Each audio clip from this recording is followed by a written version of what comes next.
दोस्तों, ये डैमी और रिचर्ड नाम के कपल की सच्ची सर्वाइवल कहानी है, जिसमें आपको ये पता चलेगा कि किस तरह से इन्होंने विशाल समुद्र में फंसकर जिंदगी और मौत से जंग लड़ी। इस कहानी की शुरुआत में हमें एक लड़की को दिखाया जाता है जो एक यॉर्ट के अंदर बेहोश पड़ी होती है और तो और उसमें पानी भी भर चुका होता है। जब उसको होश आता है तो वो देखती है कि यॉर्ट पूरी तरह से तहस नहस हो चुका होता है। इस लड़की का नाम डैमी होता है और वो रिचर्ड नाम के लड़के को आवाज लगा रही होती है, लेकिन रिचर्ड का कुछ पता नहीं होता। फिर तभी ये कहानी जाती है 5 महीने पीछे और हम डैमी को एक आइसलैंड पर देखते हैं। उस आइसलैंड पर डैमी से पूछा जा रहा होता है कि तुम क्या करते हो, तो वो कहती है कि वही जो मुझे अगली जगह जाने के पैसे देते हैं। इसका मतलब दोस्तों, उसका कोई एक ठिकाना नहीं है। वैसे वो रहने वाली कैलिफोर्निया की है, पर अब वो दुनिया घूमना चाहती है। तईदी आइसलैंड पर डैमी की मुलाकात रिचर्ड नाम के एक लड़के से होती है जो ब्रिटिश सेलर है। उसी रात रिचर्ड डैमी को डिनर करने के लिए इनवाइट करता है और जब वो रिचर्ड की फोटोज देखती है तो पूरी तरह से इम्प्रेस हो जाती है, क्योंकि रिचर्ड ने बहुत दूर दूर की यात्राएं की होती हैं। अब डैमी रिचर्ड से पूछती है कि क्या आपको लंबी यात्राएं करना पसंद है, तो रिचर्ड कहता है कि नहीं, उसमें शक्लें काली पड़ जाती हैं और नींद भी हराम हो जाती है और तो और हेलुसिनेशन यानी भ्रम आना शुरू हो जाते हैं।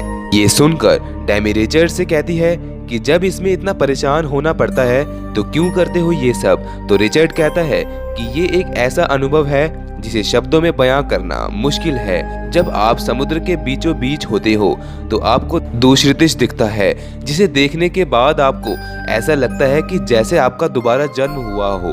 वहाँ समुद्र के बीच आप, हवा और आपकी बोट होती है और आपकी बोट उस हवा को चीरते हुए लगातार आगे बढ़ रही होती है।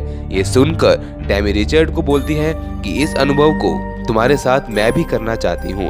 अगली बार रिचर्ड डैमी को भी अपने साथ ले जाता है। ये दोनों धीरे धीरे एक दूसरों से काफी घुल मिल जाते हैं। इसी बीच रिचर्ड और डैमी को एक ओल्ड कपल मिलता है जो रिचर्ड को कहता है कि तुम्हें हमारा एक यॉर्ट है जिसे कैलिफोर्निया ले जाना है। वापसी के लिए हम तुम्हें प्लेन की फर्स्ट क्लास टिकट देंगे और तो और इस काम के बदले हम तुम्हें $10,000 देंगे, जो कि रिचर्ड के लिए बहुत बड़ा ऑफर होता है।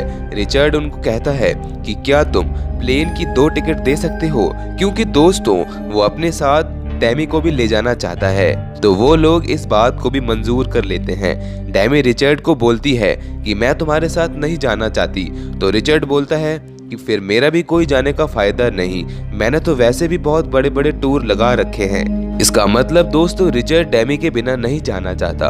और तो और हमें ये पता चलता है कि डैमी और रिचर्ड को एक दूसरों से प्यार हो चुका होता है और डैमी भी रिचर्ड के साथ कैलिफोर्निया जाने को मान जाती है। इसी बीच हम ये देखते हैं कि ये दोनों समुद्र के बीचों बीच होते हैं। तो वहाँ पर रिचर्ड डैमी को शादी के लिए प्रपोज करता है, तो डैमी भी उसको शादी के लिए हाँ कर देती है और उसको गले से लगा लेती है, क्योंकि डैमी भी रिचर्ड से प्यार करती है। अब अगली सुबह ये देखते हैं कि एक पक्षी जो इनके यॉर्ट पर आ गिरता है। ये देखकर ये दोनों पूरी तरह से हैरान हो जाते हैं और सोचते हैं कि इतने विशाल समुद्र के बीच ये पक्षी आया तो आया कहां से। फिर रिचर्ड को ये पता चलता है कि यहाँ पर बहुत तगड़ा तूफान आने वाला है। ये सुनकर डैमी बोलती है कि हमें अपना रास्ता बदल लेना चाहिए।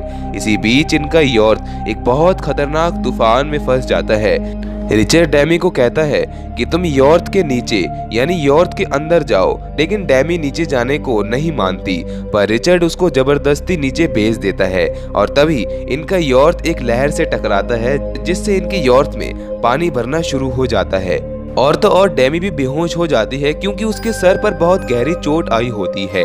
फिर अगली सुबह जब उसकी आंख खुलती है तो वो देखती है कि रिचर्ड उसको कहीं नजर नहीं आता। ये वही सीन होता है जहां से कहानी की शुरुआत हुई थी। डैमी रिचर्ड को दूरबीन की मदद से हर जगह देखती है, पर उसको रिचर्ड की कोई नामो निशानी नहीं मिलती और इस बात से डैमी पूरी तरह से हताश हो जाती है। फिर थोड़ी देर रुककर वो दूरबीन से देखती है, जहां उसे पता चलता है कि उससे थोड़ी दूरी पर एक छोटी बोट है और उसे यकीन होता है कि रिचर्ड उसी बोट पर है। वो तैरकर वहां जाने की कोशिश करती है, पर बोट के ज्यादा दूर जाने पर वो वापस अपने यॉर्ट पर आ जाती है। वो अपने यॉर्क पर देखती है कि कई जगहों पर उसके यॉर्क पर क्रैक हो गए होते हैं। वो जैसे तैसे करके उसको बंद करती है और यॉर्क के अंदर जाकर सारा का सारा पानी बाहर निकालती। पानी को निकालने के बाद वो सेल को भी लगा देती है। अब आगे चलते चलते वो उस जगह पर पहुंच जाती है जहां पर रिचर्ड होता है। उसकी हालत बहुत ज्यादा खराब होती है और फिर जैसे तैसे करके वो रिचर्ड को अपनी बोट पर चढ़ा लेती है।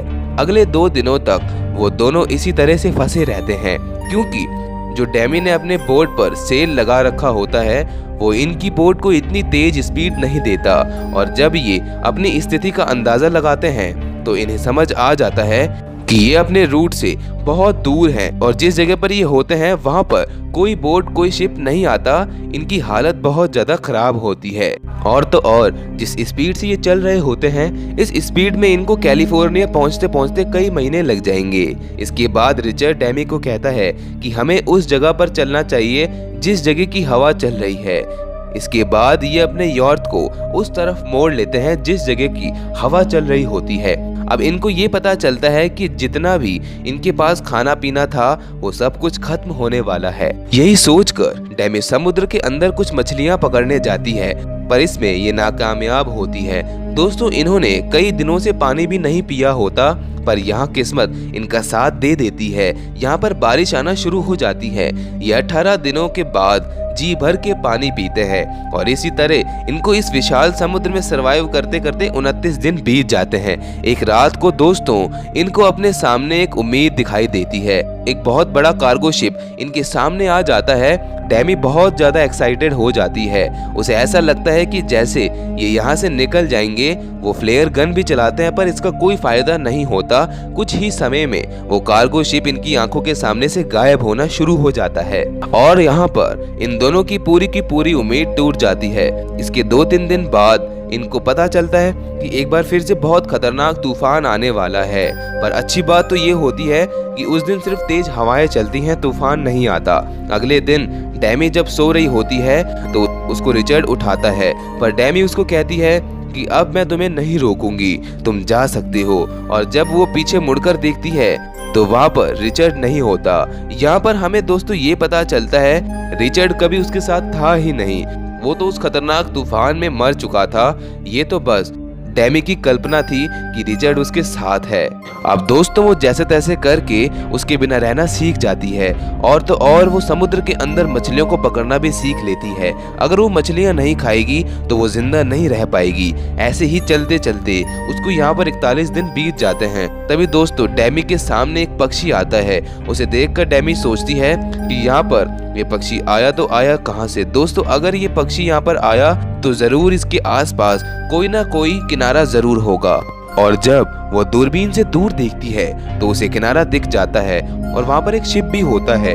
फिर वो उस फ्लेयर गन को चलाती है तो वो शिप वाले इसके इंडिकेशन को देख लेते हैं और उसको रेस्क्यू कर लेते हैं और उसको किनारे तक ले जाते हैं। जब वो पूरी तरह से ठीक हो जाती है तो वो फिर से तिहादी आ जाती है जहाँ पर वो रिचर्ड से मिली थी। और तो और वो एक बार फिर से रिचर्ड के रूम में जाती है और वहाँ पर वो रिचर्ड के फोटोज देखकर अपनी पुरानी यादों को ताज़ा करती है और वो अपने आंसू को नहीं रोक पाती। वो बहुत ज्यादा रोती है और जो अंगूठी उसको रिचर्ड ने दी थी वो उसे जाकर समुद्र में बहा देती है। दोस्तों इसी के साथ इस मूवी का अंत हो जाता है। इस मूवी में सिर्फ इतना ही। मिलते हैं नेक्स्ट वीडियो में। उम्मीद करता हूँ कि आपको ये वीडियो पसंद आई होगी।